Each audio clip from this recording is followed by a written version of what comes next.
Hello everyone, and welcome to Art Lounge Alley. This is Figure Drawing Basics, part 66.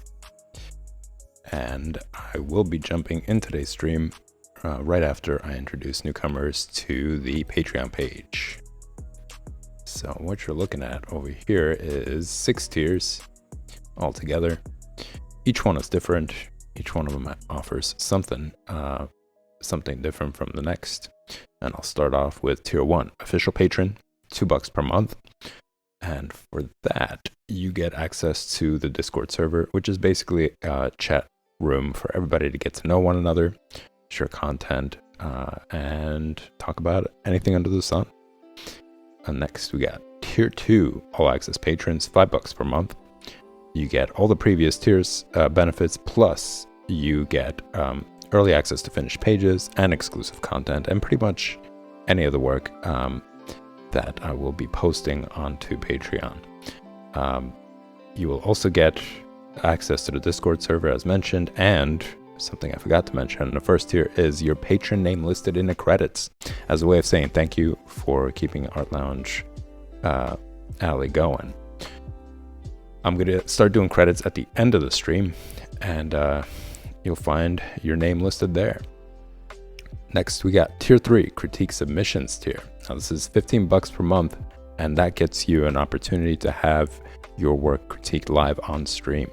I'm going to do hands-on demonstration using Clip Studio Paint, showing you where you could improve on your drawing, what you could do to improve your art in general, improve the craft in general. And of course, you have all the previous tier benefits as well. There are other things listed here.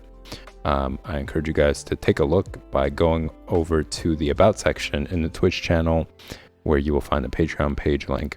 And you can click on it and read it at your own pace, at your own time.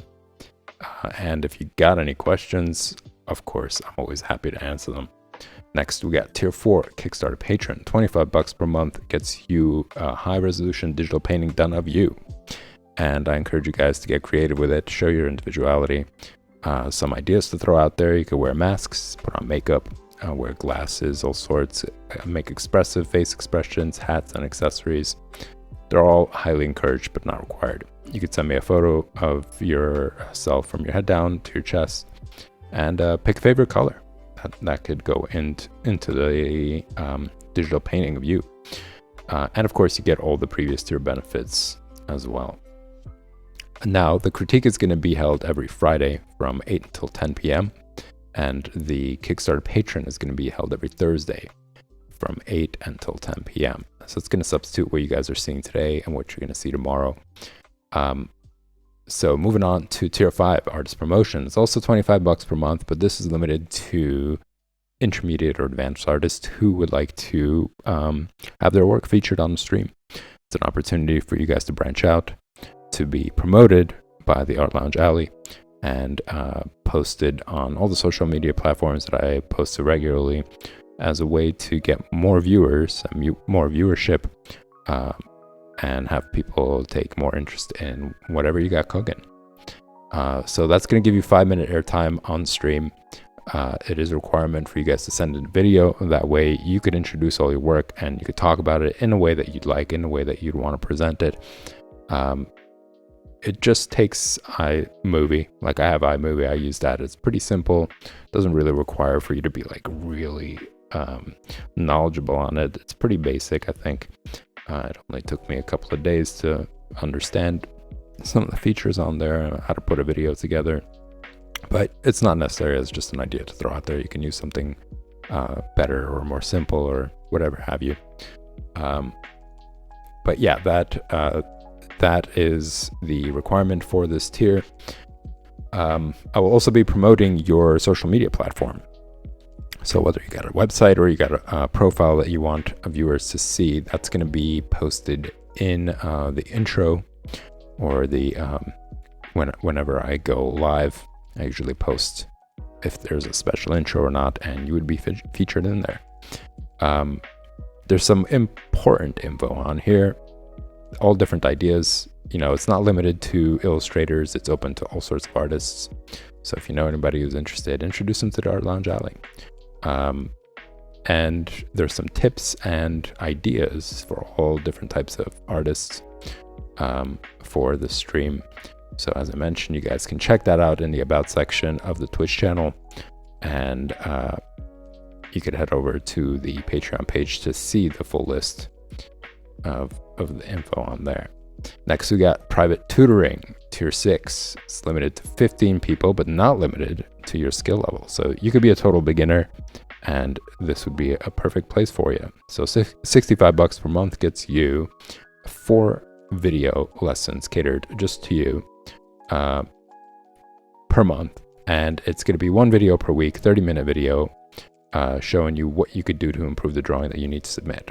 So anything that you're working on or anything that you'd want to improve on, you could send it over to me, and I will do a demonstration, hands-on input, give you instruction on there, and I will also send you the PSD file that I'm going to be working on top of your work to show you like what you can do to improve it, and that way you guys can open it up and explore it at your own pace. I'm going to assign you guys some things to do throughout the week. That way you could keep the fire burning, you could keep drawing, and help you improve your craft.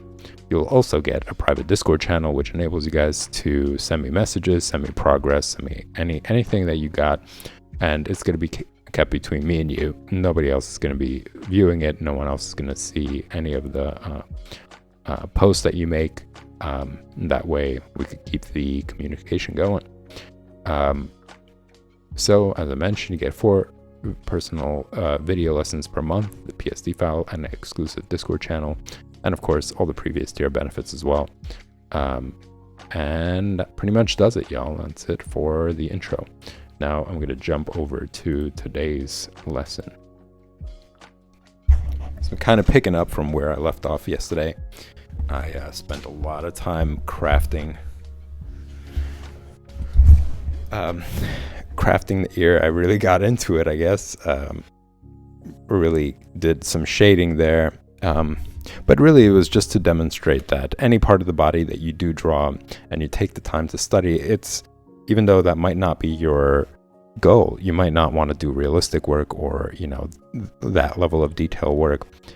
Despite that, it's an opportunity for you to practice all these things like shading, you know, making sure that you start out with a certain method of going from light into dark. You know, you go from highlights, midtones to shadows. You know, that's a really important thing.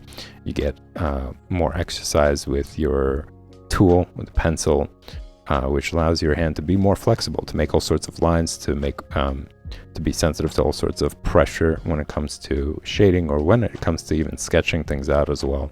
You want to make sure that you don't start out by being incredibly by pressing incredibly hard on a pencil or the paper. And that way, if you make a mistake, you could shift things, you could erase things, and it's not going to get in the way or damage the drawing in some way. But yeah, just different perspectives of the ear, drawing different little details. It's excellent practice in general. So I'm going to continue on with today with some other perspectives of the ear. Also taking paying attention to more detail.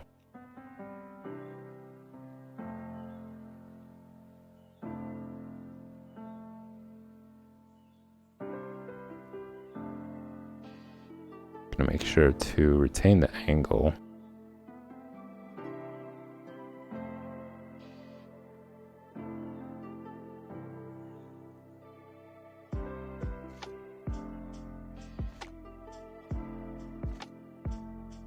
You can draw the big shapes.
You don't have to draw every single one of these details in the ear. You know, you could just pick something that you like, pick a certain area that interests your eye, you know, interests your aesthetic. And you could have that be the repeating theme when you're drawing an ear. But that really comes from practicing, you know, that really comes from drawing different types of ears or drawing these features over and over again, and then just picking out like certain lines that you that connect with you, that resonate with you. You know, for instance, you don't have to draw this shade right here. You could just simply draw the exterior part of the ear and then draw this line right here with maybe just a little bit of this. It's just a matter of playing around, you know, having to subtract certain things and seeing how that looks compositionally.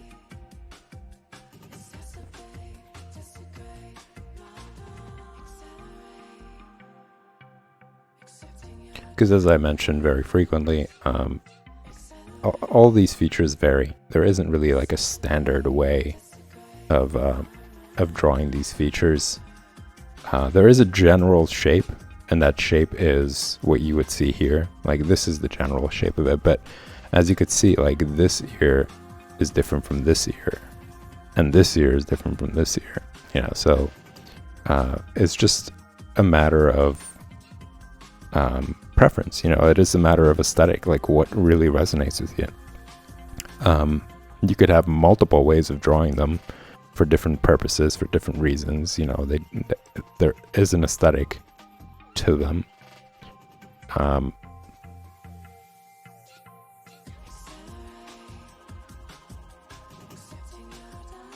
after this example, I'll give you guys another perspective that is helpful, which is profile. When you're drawing the face in profile, having to see the ear in that angle as well just adds more to the understanding of the feature.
All right, moving on to the profile perspective.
So similar to how I start out drawing any part, you know, I started out with, as you guys saw, a circle, and then adding the profile view of the chin and a jawline to start out. And it's a more simplified approach.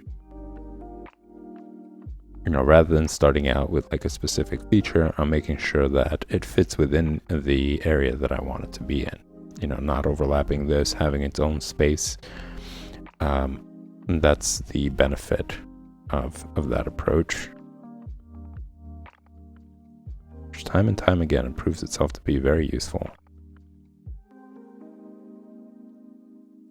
When you have limited space, especially when you want to make it work within a certain frame, let's just say, it's a very useful technique.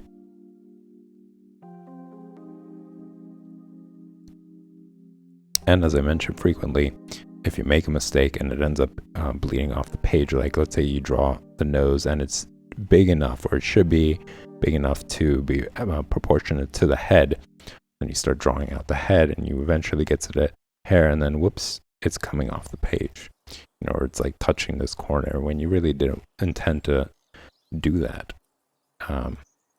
So at the cost of free-flowing sort of approach, your drawing gets cut off, or it doesn't have the space that you need it to have.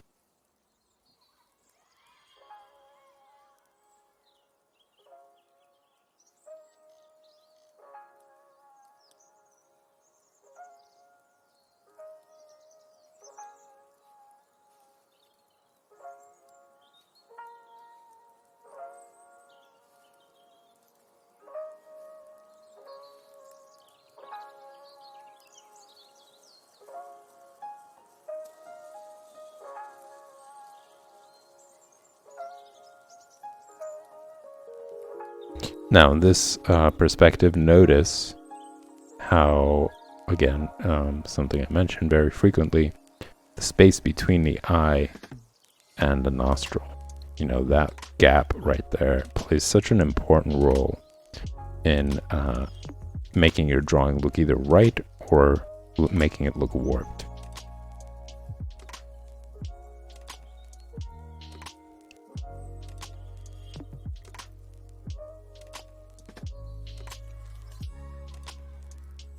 So another really important detail to look out for when you're constructing the face.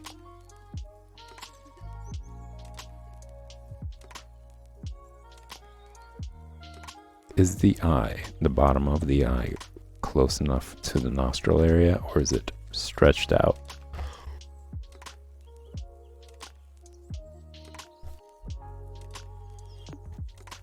Alright, so the entire purpose of me drawing this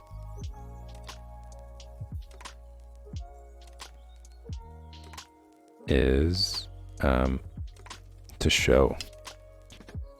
See, I'm going to bring out this ruler right here. This is something that's repeating in here as well, which is using this guideline to make sure that things are proportionate to each other. They're sitting in the right place. So as we mentioned here,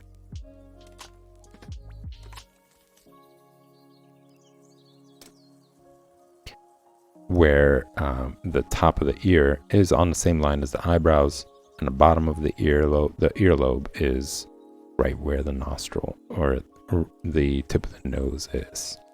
So the same idea is followed here, and as you can see, I had to make a correction because that wasn't the case. The ear is a little too low.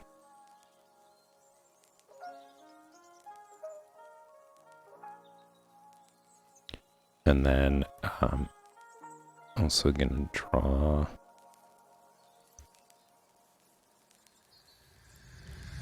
this line to show that it's also parallel. Draw this line right here.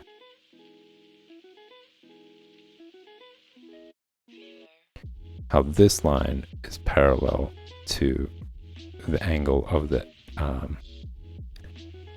ear.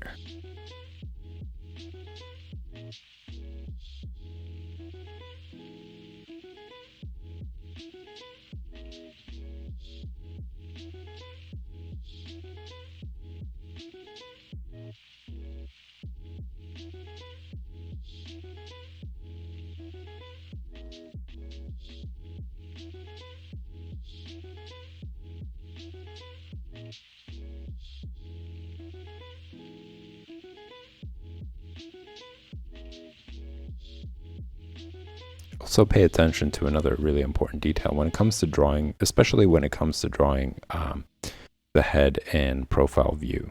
And this is a very common mistake that a lot of beginners make, which is making the head way too narrow. So pay attention to the gap between the back of the neck and the jawline. Like, you see how big of a gap it is, that it's not incredibly close, and the exterior line of the hairline isn't really coming close to the ears. Also notice how when I drew the circle as the reference, how the hair sits on top of that circle instead of under it or exactly on that line.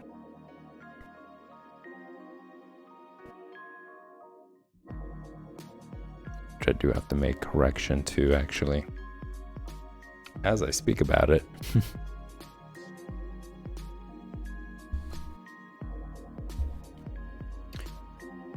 Gonna need to do a little erasing there.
And notice how just that little line right there on the corner of the mouth changed the face expression.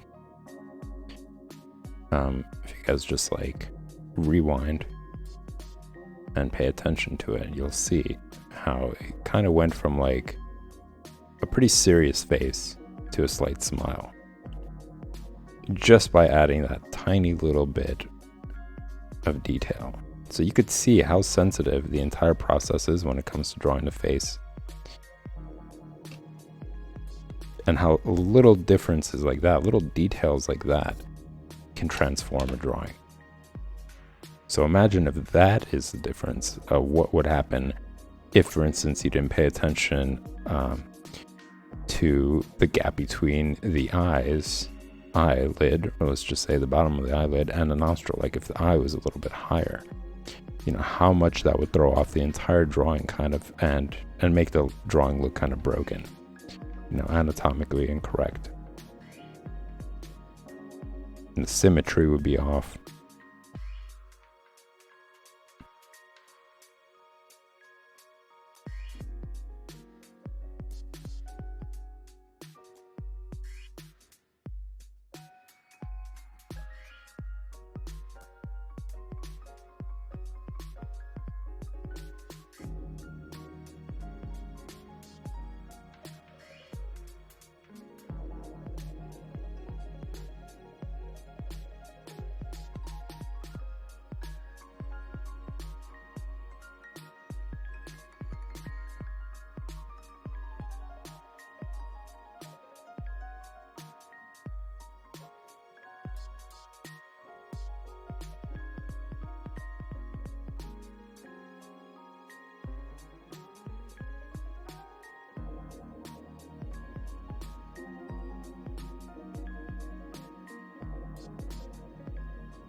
So the most important thing to take away from this drawing, I'd say, since we are on the topic of ears, is once again just showing where the placement is for the ears and how it helps to follow certain guides to make sure that it's proportionate. As I mentioned, being on a line of the eyebrow as it is here, same as it is here, depending on the perspective, right? The same concept, whether it's in profile or in front view, the idea still applies. And then following the pattern of the nose, as you can see, it's angled. This line right here just shows that how it's angled, and then seeing how that same line is parallel to the one that's demonstrating the angle of the ear. And that's also established by this line right here, helping to show you where the corner is that you cut through, basically. So I got this line extending, this line extending.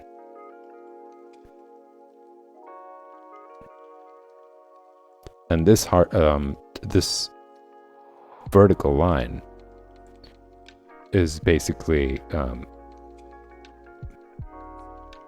there to establish that corner right here. This corner right here where this middle line comes through.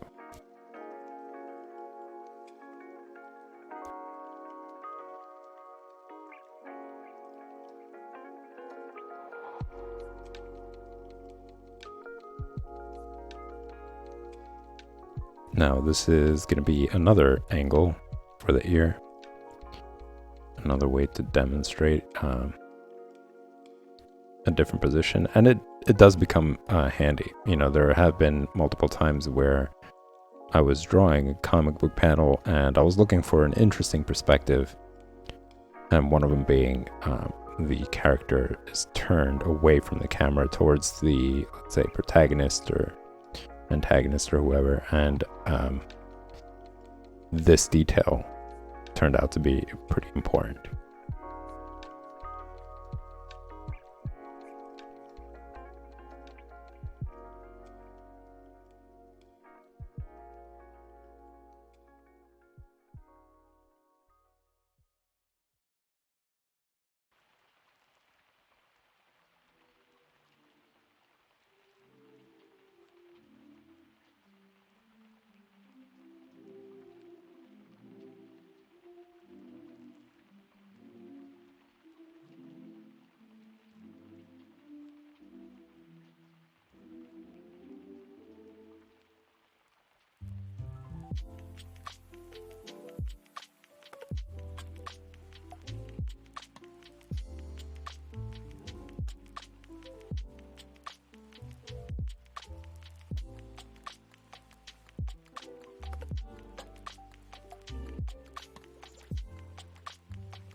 So this is the, for those of you who might be curious, it is the back of the ear. So this is like the shell, basically.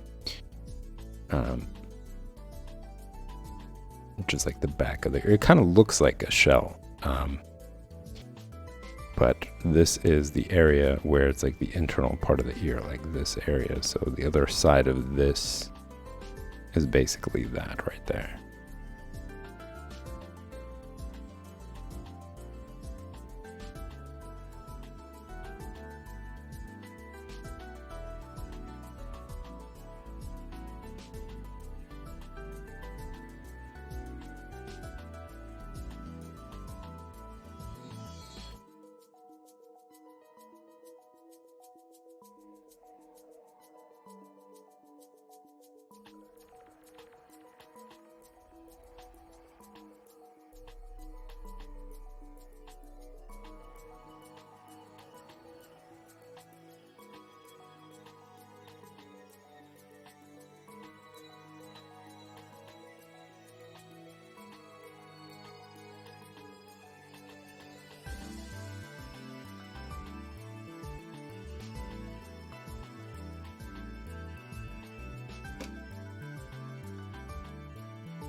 Well, I would say that pretty much does it for ears, I'm going to say for now.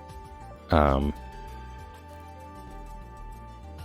as I mentioned before, the real best way to really understand them is to draw them. You know, pretty much any part of the face, any part of the body, the best way to really grasp them. I mean, I could show you guys these demonstrations, I could talk about all these different details, but it really ultimately comes down to you sitting down and practicing them, getting your hand-eye coordination connected, and just visually and physically understanding them yourself.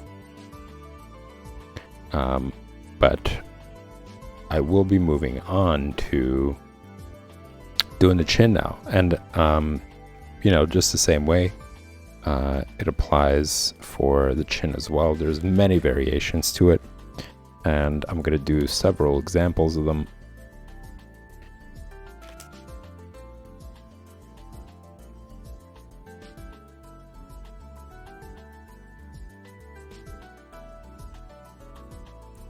Let's see.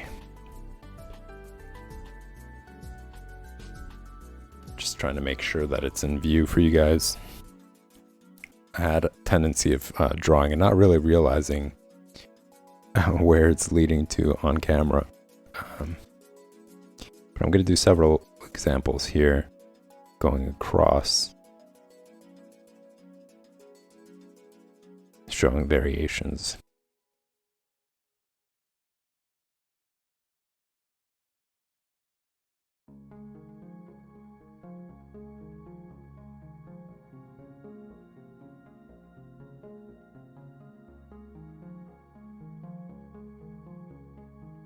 Now, some of them are exaggerated.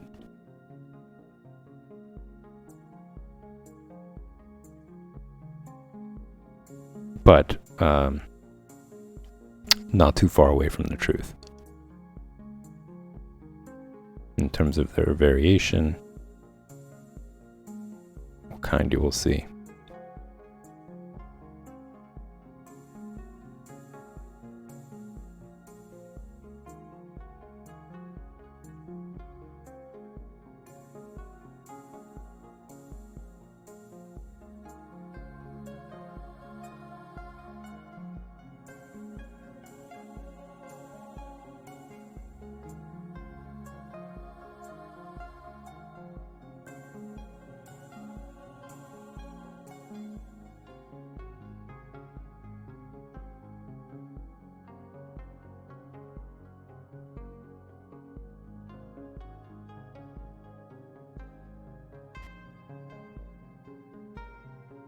Can I fit another one? I'm gonna go with yes.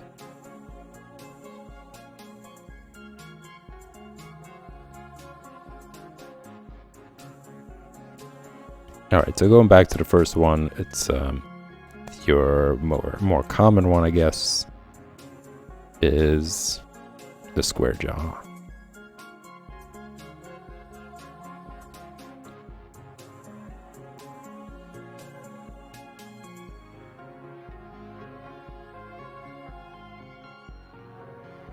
Square jaw, square chin slightly.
I find that the shadow underneath the neck, you know, you just showing a little bit of shadow here, but the shadow underneath the neck usually really helps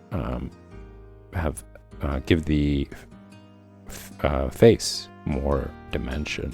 Like instantly, the face starts to pop out more because of this, and it's indicating that it's elongated under to cast a shadow, to drop a shadow underneath the head. And I think that really enhances the drawing.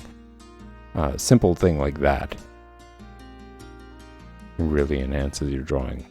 It makes it a lot better. And depending on the light source, you know, this is more of like a straight down light source.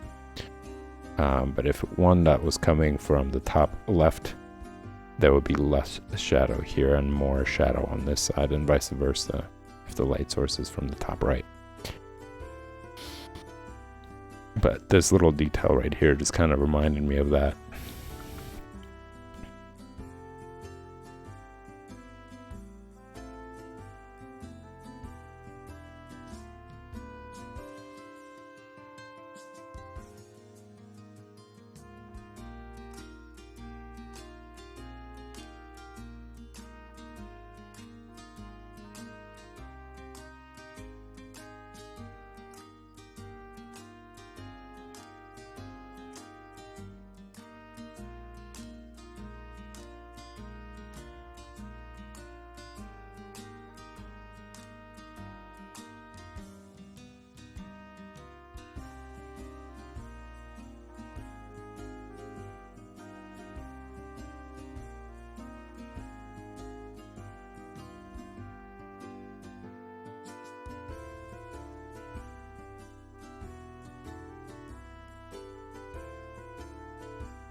I think I'm gonna have to skip this song, as much as it does remind of like pixel art.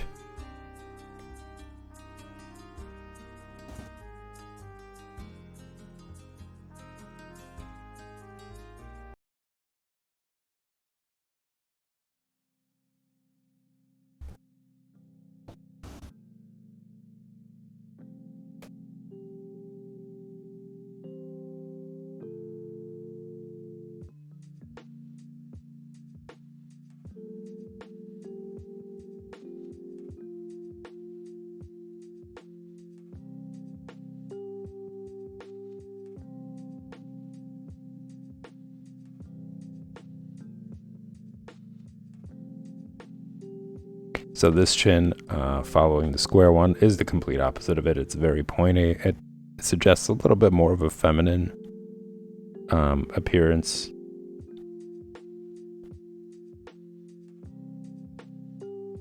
Doesn't necessarily have to be a female.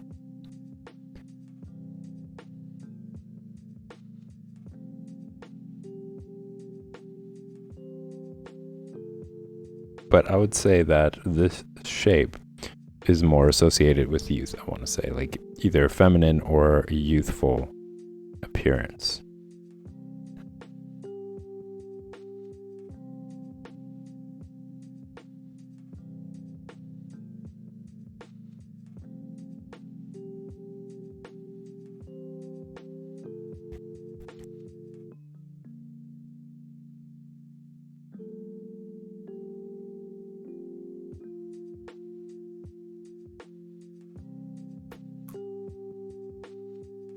Next, we got a really prominent looking chin.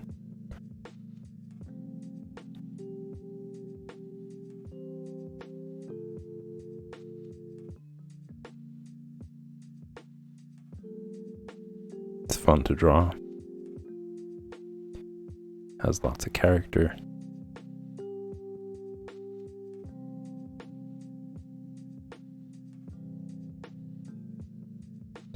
Accompanied by more of a prominent nose as well. Also fun to draw.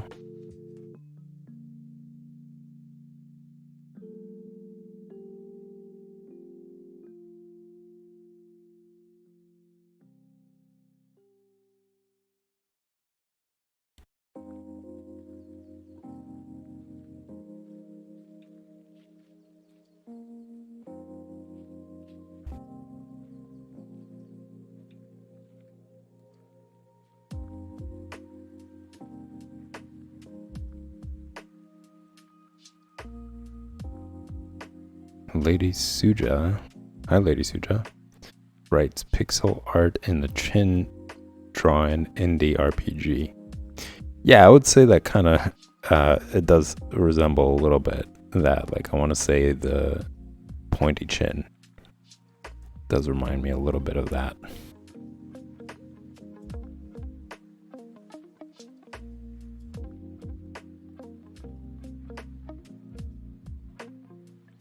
But I also really do enjoy pixel art. There's some amazing work out there.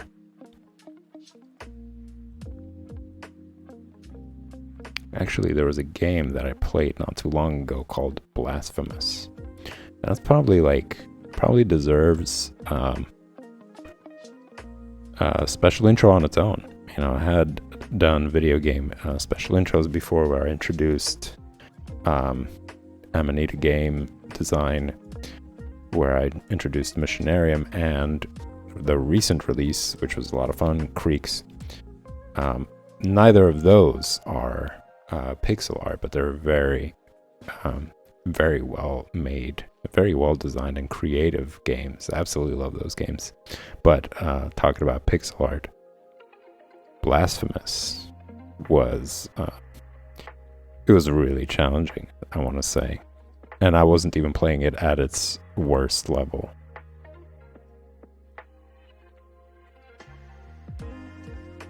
Lady Suja says, "Oh goodness, Blasphemous has such amazing pixel art. I'm perpetually impressed." Yeah, their monster designs are really cool. I thought that's what really appealed to me when I saw all the different bosses, I guess, for the game. It was really great. And I remember when I first noticed it, back when they were doing a Kickstarter for it, I was like, okay, I got to put this into my must play list.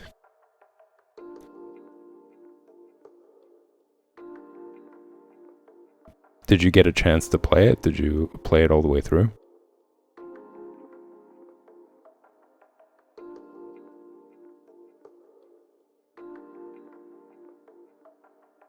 Now, apparently there's like 3 endings to it, and I managed to get 2 of them, but I didn't pursue the 3rd one.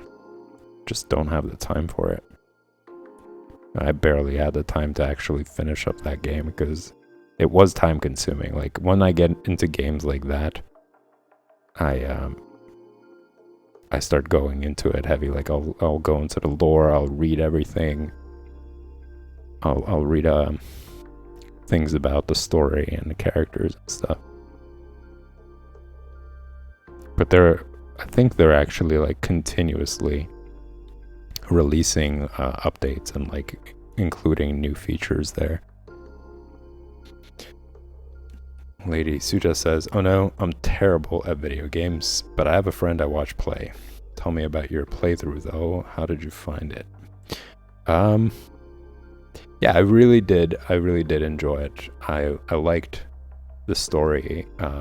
I felt like, to be honest, they could have developed the character more, but part of me thinks that really it's just like a cliffhanger for what's to come, you know, based on the ending, which I won't ruin for you. I don't know if like if you're watching it and you guys are like waiting to see what the ending of it is, but I'll say it seems like there might be another one. You know, they did a great job of capturing your interest in like the story and making you wonder like, what is this great miracle that happened? And you know, as you go through each of the bosses and each of the characters, you get to understand more and more of like what the great miracle did and how it like punished some and rewarded others. But it doesn't seem like there were much rewards going around. I think I just mainly really enjoyed the random characters that the penitent one came across. Like I remember there was one that was kind of grotesque of like, and it reminded me of Total Recall. I don't know if you've ever seen that one where there's like a baby that's in a stomach of somebody, of this guy, and you know, the baby is just telling Arnold Schwarzenegger, "Open your mind." And in that scene in Blasphemous, it just kind of reminded me of that, because every time you would come back to visit that character, the baby would come out more and more until, I don't know if you've seen that one yet, but that was the most disturbing one, because it was like I think it was like an old man that, like it was an old man baby that came out of like a young kid, and that young kid was I guess cursed by this miracle.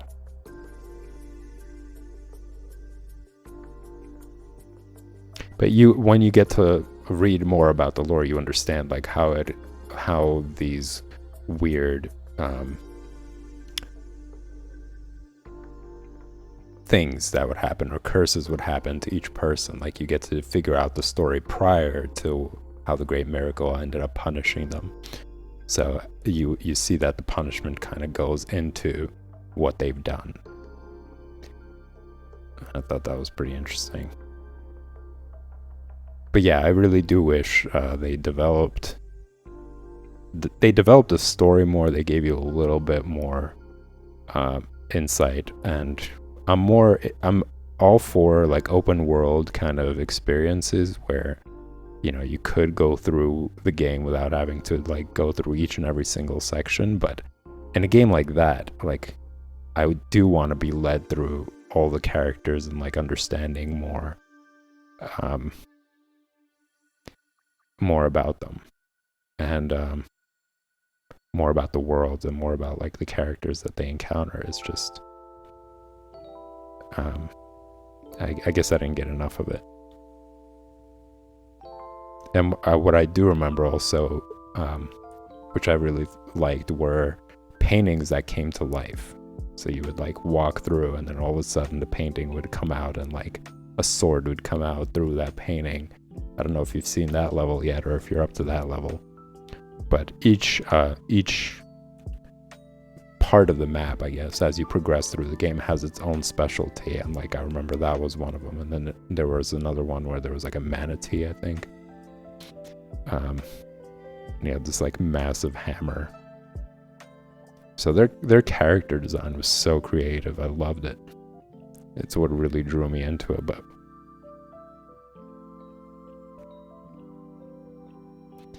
yeah, I could have gotten more involved in the story.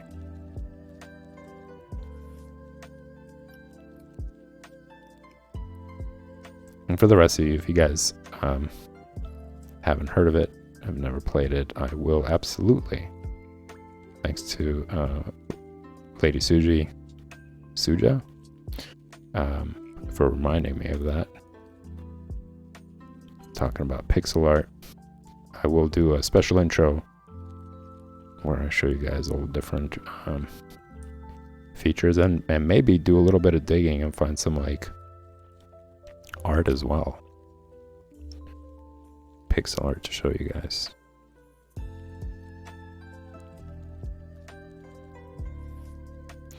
Oh, look at the time, y'all. Well, I'm gonna have to end it for this stream, everybody. It is 9 o'clock, and I am gonna get ready for the next stream, which is the project stream.